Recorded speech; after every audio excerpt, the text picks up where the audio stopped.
Hello everybody, so today we're going to have another fragrant conversation about two perfumes that I feel are very much worth your time. I'm talking about one of my fragrance signatures, one of the perfumes that I buy time and time again, and this is Balenciaga Paris. And also I'll be mentioning a very interesting modernist sort of construct, which is completely unisex, and it is 54 sea salt marine sel from Tokyo Milk. Both of these fragrances are very, very different from each other, but they're extremely interesting, each in their own right. Let's start with Balenciaga.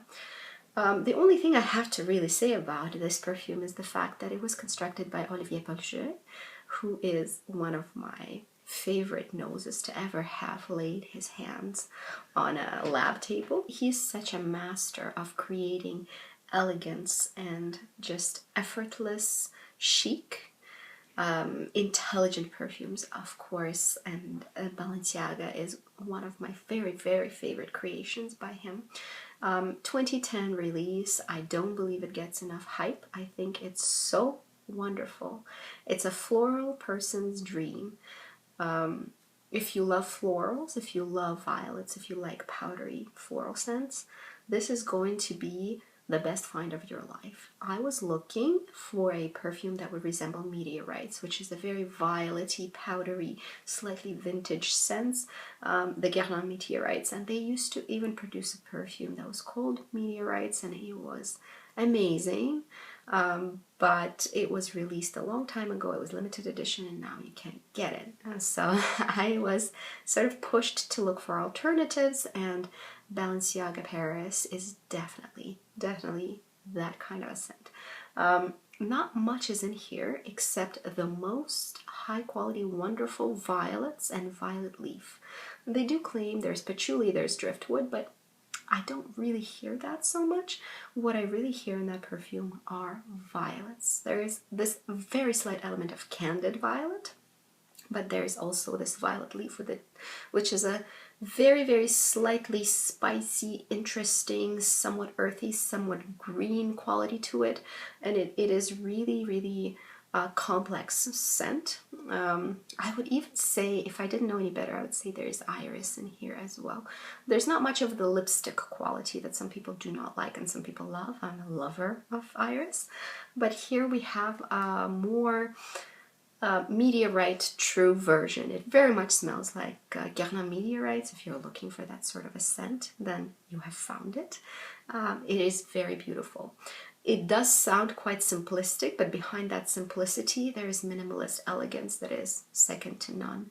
It is absolutely gorgeous. First of all, the bottle itself is very architectural. It's somewhat of a cross between sort of marble reference in the cap and the maybe column, in some kind of a interesting antique building, maybe Roman architecture, or maybe a bird cage. I'm not sure what they were going for. I didn't read up on it, but it was very, very smart of them to make such a minimalist, beautiful bottle. I think the bottle is fantastic. Slightly vintage, very graphic, sort of a marriage between vintage and modernist, which I really, really love and appreciate. And the scent inside is just perfection for me. This is one, like I said before, this is one of my fragrance signatures. I love this scent. I wear it a lot. I appreciate it. I really, really just adore what it does for me. It throws me back into maybe 19th century aristocracy. Really, this is what I think of. I think of this very well educated, very well read woman, but not necessarily a working woman, because 19th century still women weren't really having the same rights that we do today. But she's very well educated, from an excellent family, impeccable taste. Everything is perfect for her. Her life is also perfect. She's very introspective. She's an introvert.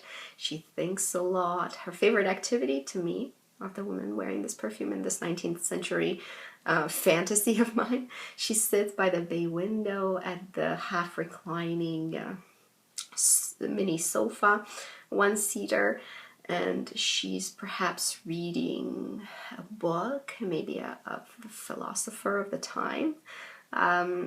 she's contemplating things. Outside it's foggy.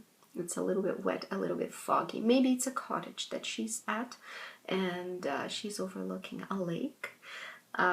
It's early spring. The fragrance really paints that kind of a picture in my mind. It's very, very quiet and still. It's an introspective perfume. You're looking within yourself to find out things that you've never known about yourself.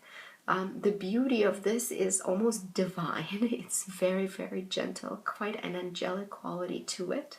A little bit of a vintage flair, but not too vintage. It's a perfume for all times, meaning that really it will never age. A young lady can wear it, an old lady can wear it. It's a Chanel No. 5 kind of fragrance. You just have to find the right concentration and the right way to wear it, and you will be able to, no problem. There is such a thin, lacy thread of intelligence through this perfume. There is such a reference to spirituality, intellectual introspection, to gentleness of the spirit. It's very, very gentle. It is cotton hands. It is a loving mother. It is a as soft as baby's skin. It is beautiful, and at the same time there is an inherent sense of self, sense of elegance, sense of stillness. There is a feeling of the time stopping, standing still, and you're just there, and you're just there for the moment. This fragrance does that for me. It's very, very interesting. However, I think if you're not a lover of florals, this will smell like a little bit of a powder for you. Sweet powder, not a baby powder at all. So if you're thinking in that direction, that's not what it smells like. But if you're not a lover of florals, if you're not a lover of powdery scents, I think you will think it's boring, and I think you will think that it's not worth your time, it's weak, it's not sweet enough, it's not sexy in any way, and it's true.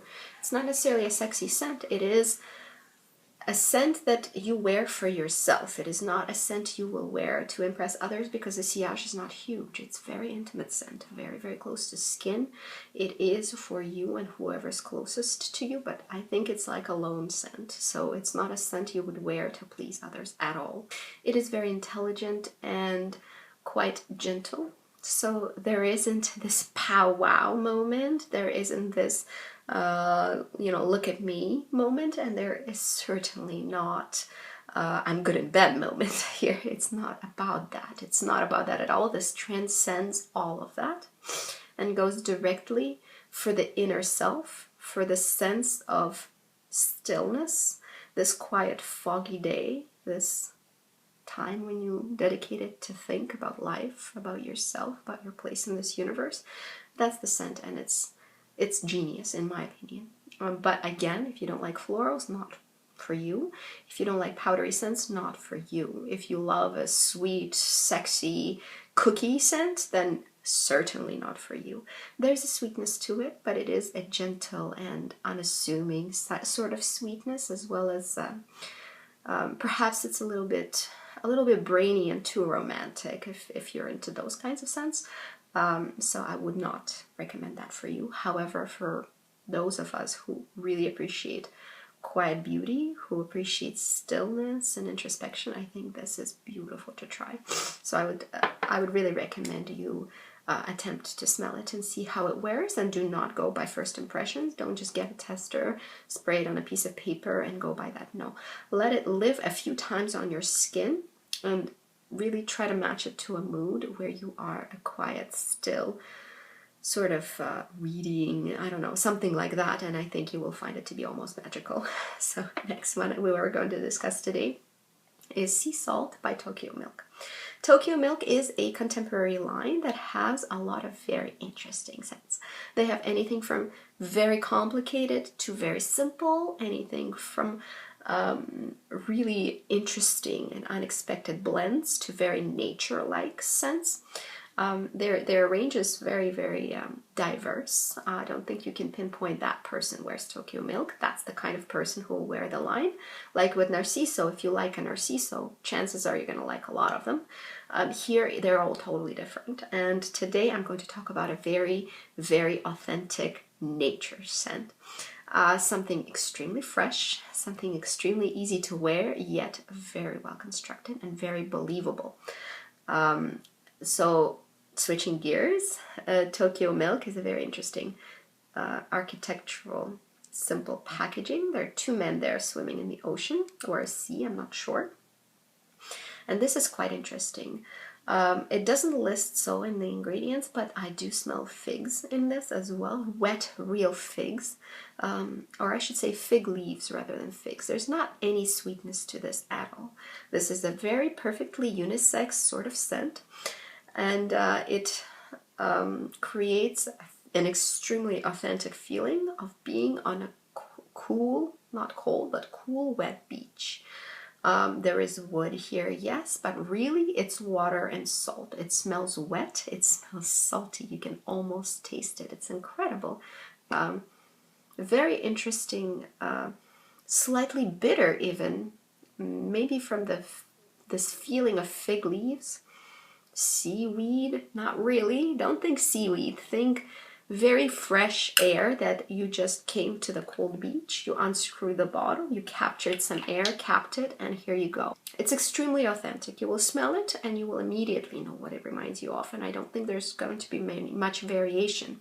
It just depends on whether you want to smell like a cool beach or you don't want to smell like a cool beach.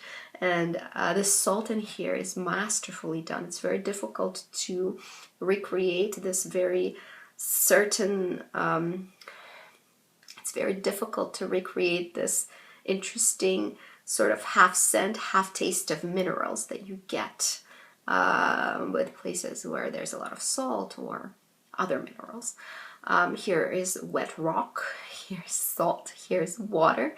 It's extremely, extremely authentic, and in my mind it throws me back again to the beginning of 20th century maybe, and the beach resorts in England where they would go to these seaside, pretty cold beaches, and families would enjoy themselves there. There's some kind of a semi-resort, semi-autonomous living situation. And what I see here is like just, you know, the man in the traditional bathing suit, you know, a one-piece bathing suit, maybe sitting there reading a newspaper. Quite interesting, very, very, very, very distinct scent. And I think anybody who's willing to go for it is going to find themselves quite uniquely distinguished in terms of scent.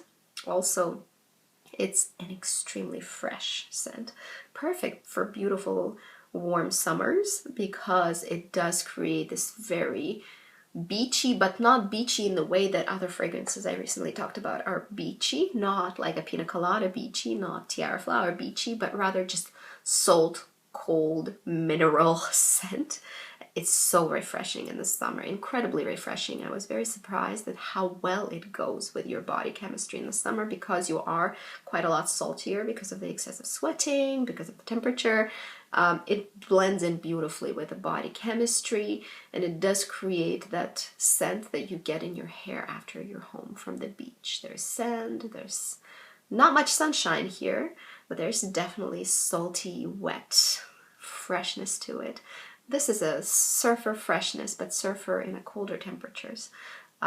Very, very interesting. I recommend you check this one out if you are curious about Tokyo Milk brand, and I would recommend if you're adventurous to try and get a few samples from them. They're very diverse and super, super interesting. Very cool brand. So that's it for today. I hope it was fun for you to listen to my ramblings about fragrances and scents. Have a good day. See you guys later. Bye-bye.